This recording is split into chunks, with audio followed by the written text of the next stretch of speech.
வணக்கம் அண்ணா. இவரோடு பரிசு முடிகிறது. முதல் கேள்விக்கு கிடைக்கும் பரிசு முழுவதையும் என்னிடம் கொடுத்து விட வேண்டிய ஜாக்கிரதை. நீ போகலாம். மன்னா, நீங்கள் சென்று ஓய்வெடுத்துக் கொள்ளுங்கள். இன்று தேர்வு முடிந்து விட்டது.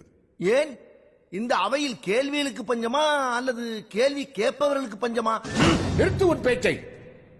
மன்னா, உன்னிடம் சுலபமான கேள்விகள் 100 கேட்கட்டுமா அல்லது கடினமான கேள்வி ஒன்றே ஒன்று கேட்கட்டுமா? 100 கேள்விகளும் சுலபம் என்று தாங்களே சொல்லிவிட்டீர்கள். பிறகு அதற்கது கடினமான அந்த ஒரு கேள்வியே கேளுங்கள், அதற்கு மட்டும் நான் பதில் சொல்கிறேன். கோழியிலிருந்து முட்டை வந்ததா இல்லை முட்டையிலிருந்து கோழி வந்ததா? அமைச்சரே, இந்த கேள்வியை போன மாதம் நான் உங்களிடம் கேட்ட பொழுது இதற்கு விடையே இல்லை என்று சொன்னீர்களே. அது போன மாதம் மன்னா. என்ன தடுமாற்றம்? கோழியிலிருந்து முட்டை வந்ததா முட்டையிலிருந்து கோழி வந்ததா? எது முதல்? முட்டையிலிருந்து கோழியில் இருந்துதான் முட்டை வந்தது. அப்படி என்றால் கோழி எங்கிருந்து வந்தது? மன்னிக்க வேண்டும், தாங்கள் என்னிடம் கேட்பதாக சொன்னது ஒரே ஒரு கடினமான கேள்வி.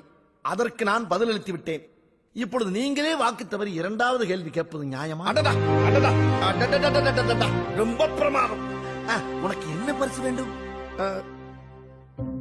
வெறும் அறிவை வைத்து முதிர் கூட சொல்ல முடியாது. எதை கேட்டாலும் நிறைய கேளு, இல்ல பிச்சு போடுவேன் பிச்சு. மன்னா,